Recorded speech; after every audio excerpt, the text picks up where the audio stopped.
प्यारे बच्चों, सुप्रभात। आज हम कक्षा 8वीं विषय हिंदी वसंत भाग 3 उप विषय पाठ 13 जहां पहिया है, व्याख्यान 1। बच्चों, आज हम अपनी पाठ्य पुस्तक वसंत भाग 3 से पाठ 13 जहां पहिया है व्याख्यान 1 को पढ़ेंगे। व्याख्यान 1 में हम पाठ से संबंधित कठिन शब्दार्थ, लेखक परिचय, मौखिक प्रश्नोत्तर व अभ्यास प्रश्नोत्तर का अध्ययन करेंगे। इन सब को पढ़ने से पहले हम जो लेखक हैं हमारे पाठ के, उनके जीवन का संक्षिप्त में परिचय जानेंगे। इस पाठ के लेखक पालगम्मी साईनाथ हैं। पी साईनाथ इनका छोटा नाम है। प्रस्तुत पाठ के माध्यम से जहां चाहा वहां रहा कहावत को चरितार्थ करते हुए दिखाया गया है। लेखक ने तमिलनाडु राज्य के सर्वाधिक पिछड़े जिले में गिने जाने वाले पुडुकोट्टई की महिलाओं के बारे में बताया है।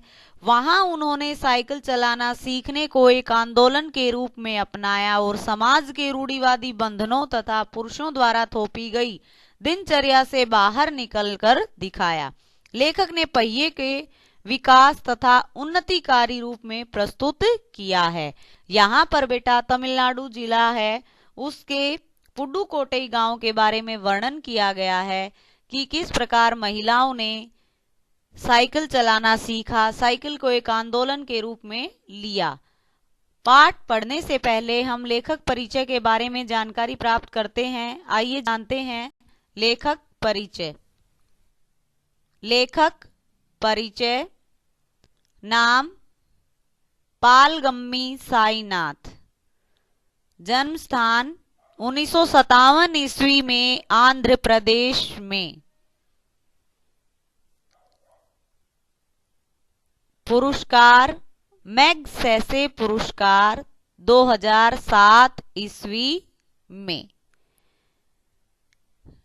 लेखक परिचय में हमने जाना पालगम्मी साईनाथ, छोटा नाम पी साईनाथ, जन्म स्थान है 1957 ईस्वी में आंध्र प्रदेश में। पुरस्कार मिला इन्हें मैग्सेसे पुरस्कार 2007 ईस्वी में।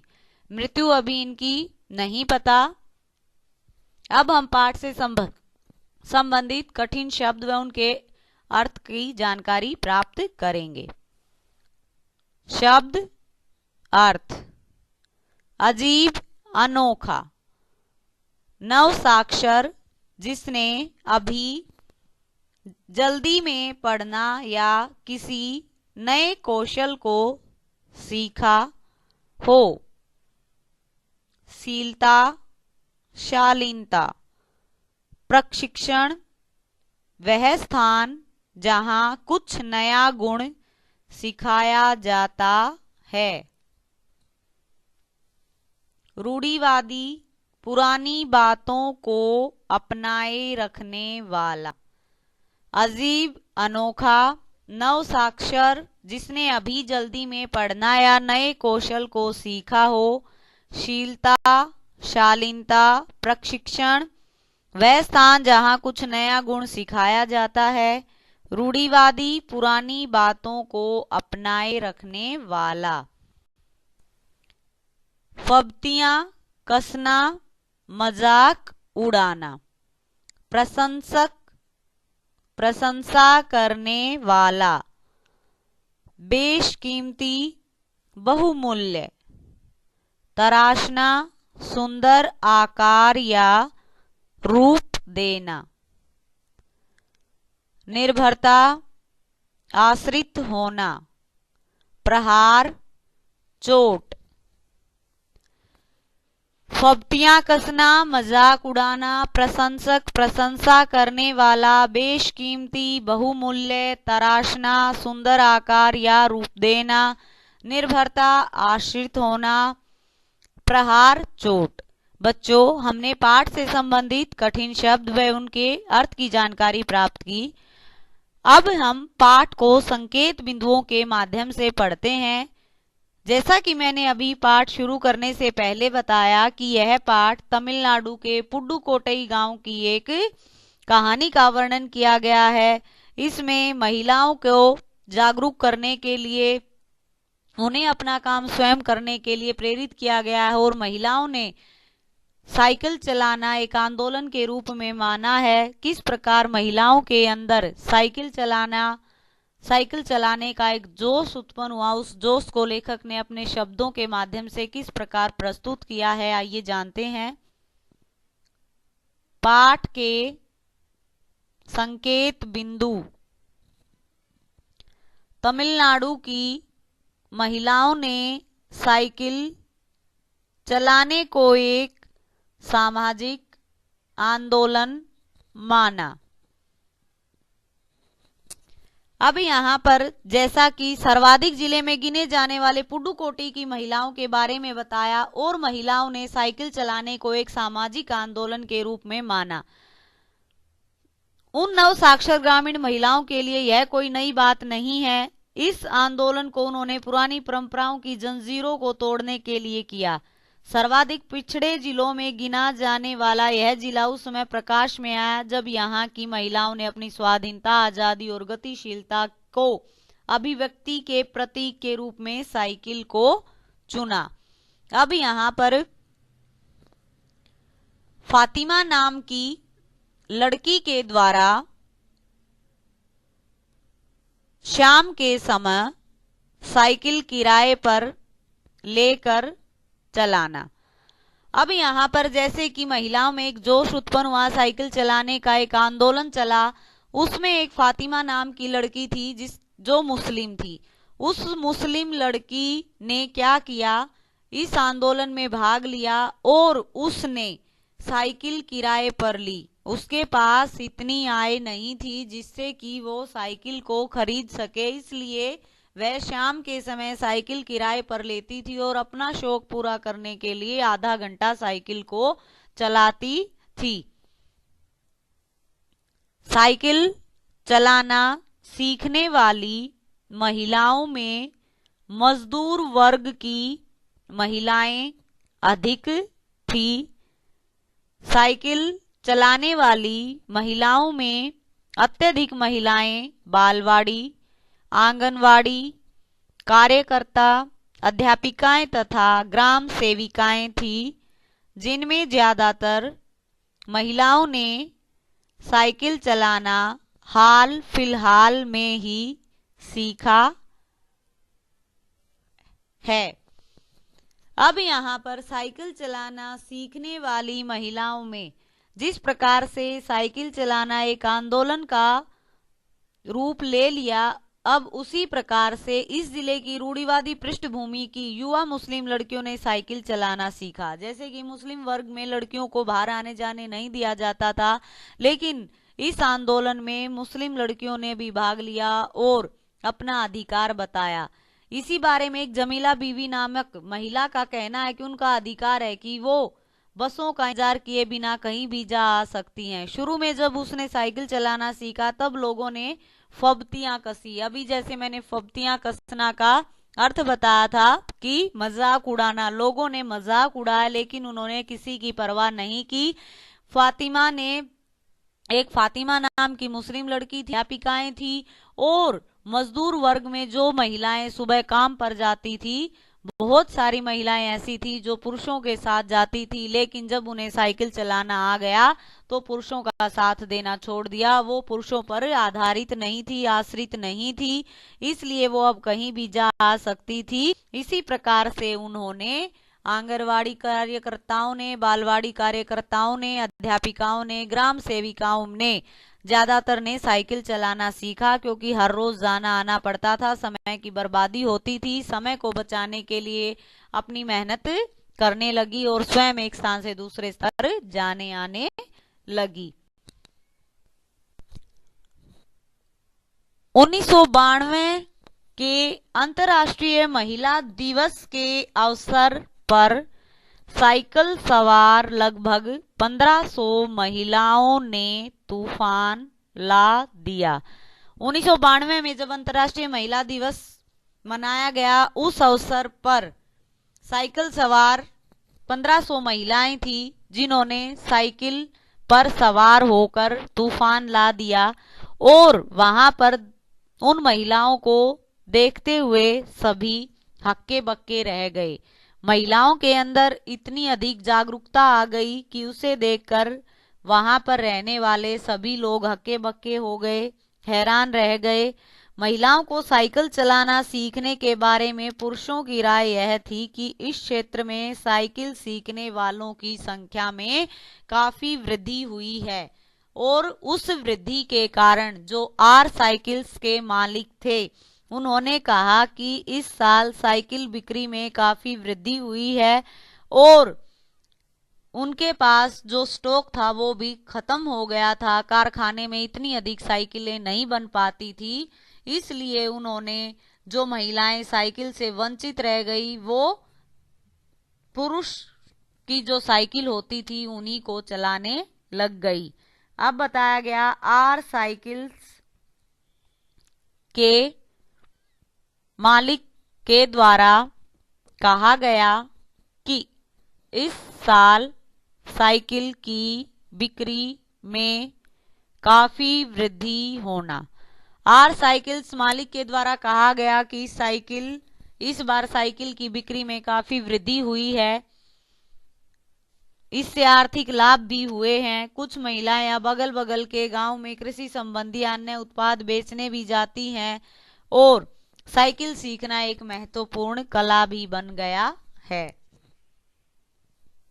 महिलाओं को बस का इंतजार नहीं करना पड़ता था। साइकिल चलाने से समय की बचत होने लगी। साइकिल चलाने से महिलाओं ने अपने आप को आजाद महसूस किया, स्वयं पर आश्रित हो गई, पुरुषों की भी सहायता नहीं लेनी पड़ी।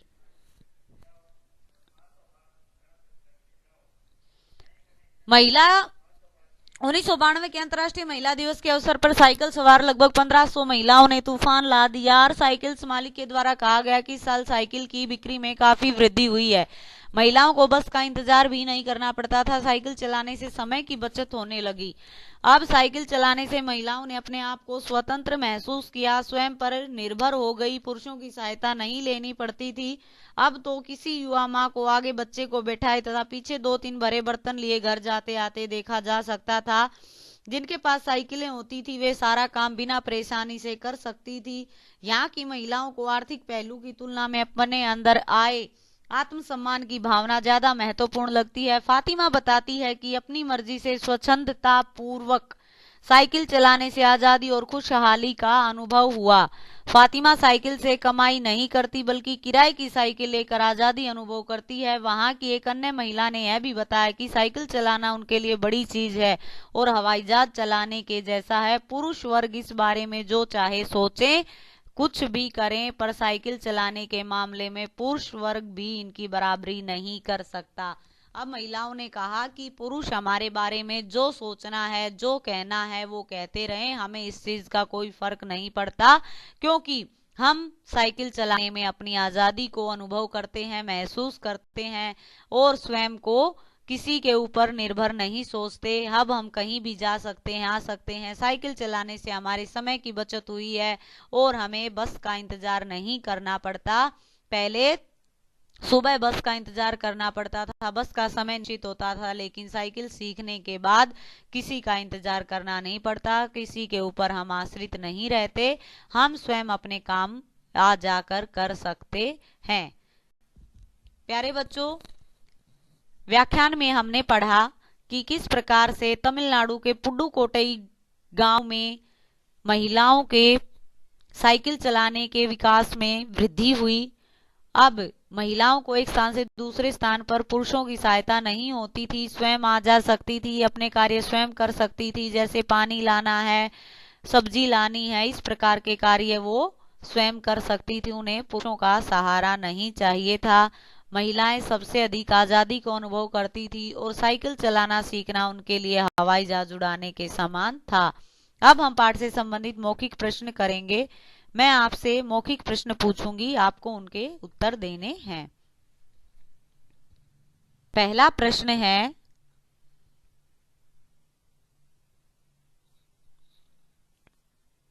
फातिमा कौन थी?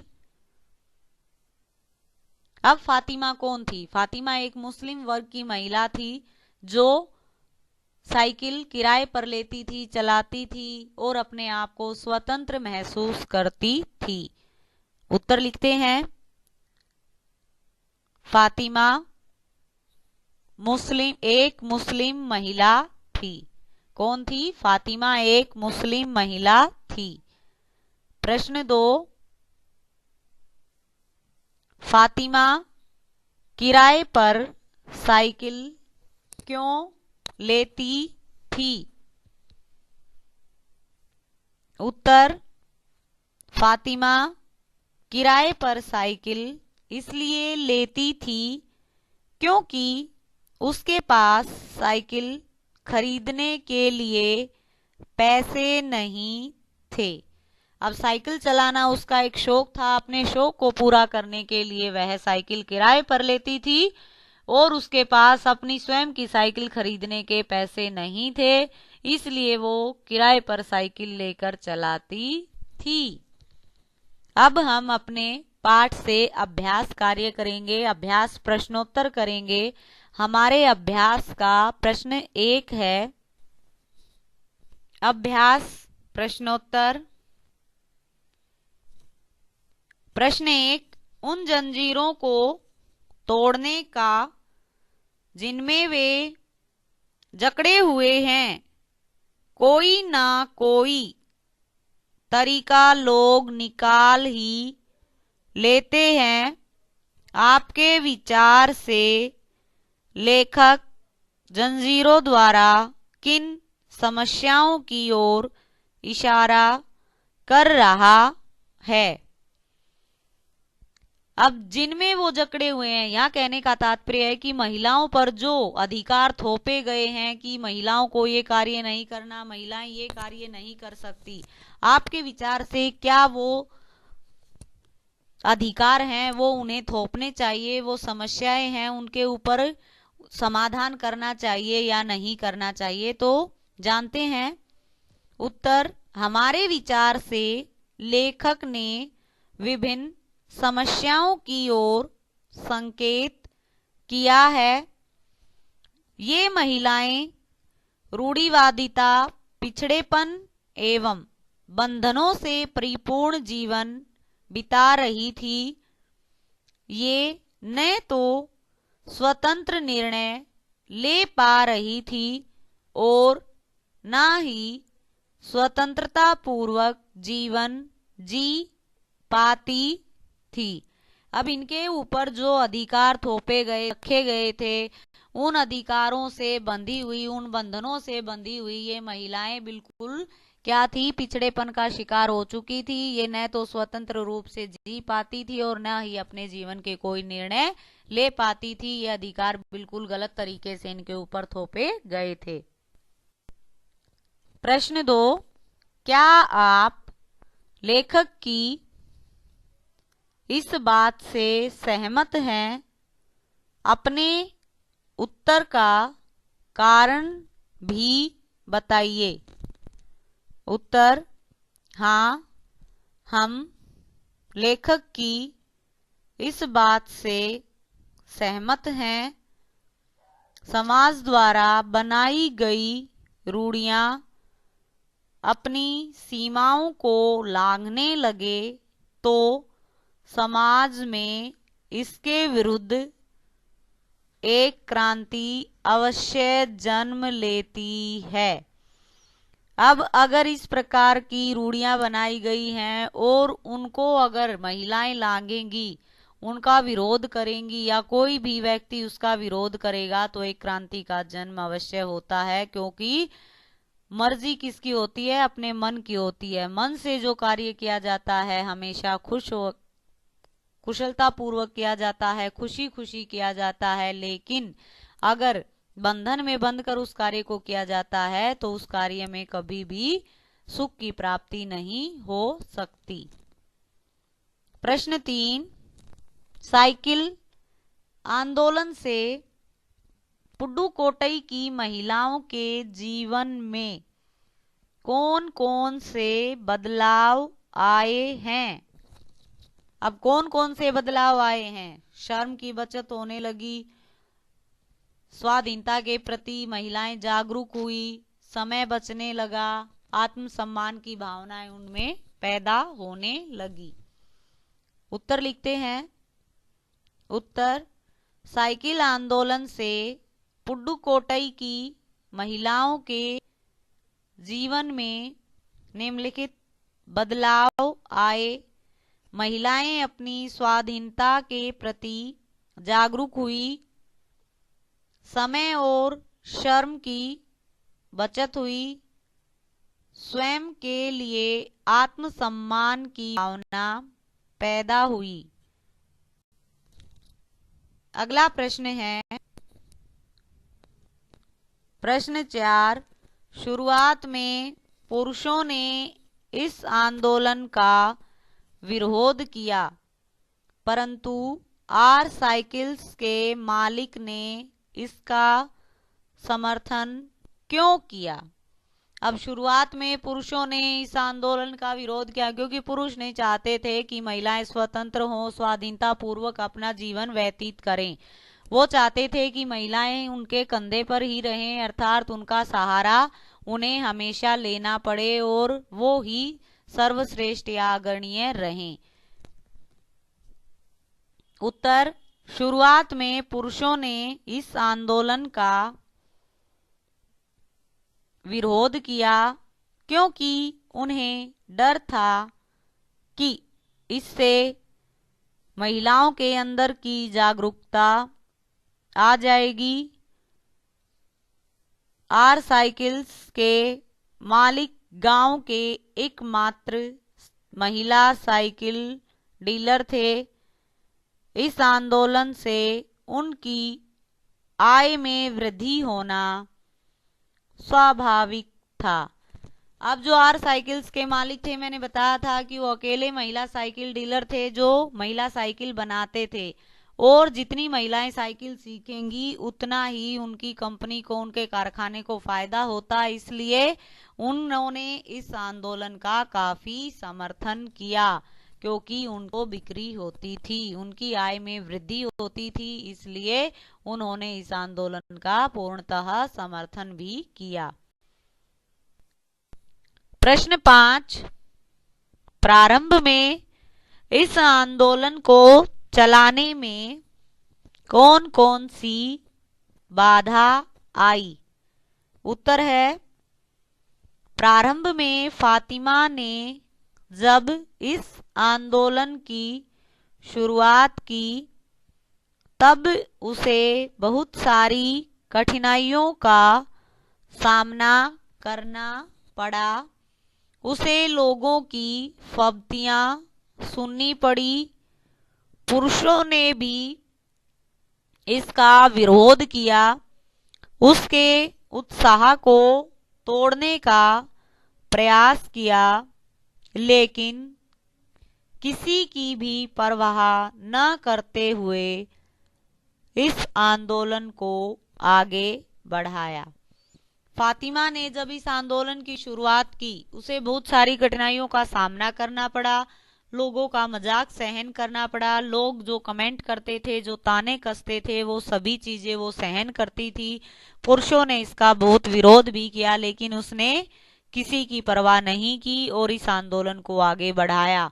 अब फातिमा कौन थी? फातिमा मुस्लिम लड़की थी। मुस्लिम वर्ग में महिलाओं को स्वतंत्रता नहीं मिलती थी, उन्हें बाहर आ जाने में रुकावटें होती थी, लेकिन उसने किसी की भी परवाह नहीं की और साइकिल आंदोलन को आगे बढ़ाया, जिससे महिलाओं के जीवन में काफी बदलाव आए। महिलाएं अपने आप को स्वतंत्र महसूस करने लगी और अब महिलाएं पुरुषों पर आश्रित नहीं थी। उन्हें आने जाने के लिए सहारे की आवश्यकता नहीं होती थी, वे अपने काम स्वयं करने लग गई थी। प्यारे बच्चों, आज का हमारा यह व्याख्यान जहाँ पहिया है पूर्ण हुआ। आज आपको गृह कार्य में पाठ से संबंधित कठिन शब्दार्थ, लेखक परिचय व अभ्यास प्रश्नोत्तर 1 से 5 अपनी हिंदी की उत्तर पुस्तिका में लिखने हैं, याद करने हैं। यह व्याख्यान पूरी तरीके से याद करना है। मिलते हैं अपने अगले व्याख्यान में। धन्यवाद।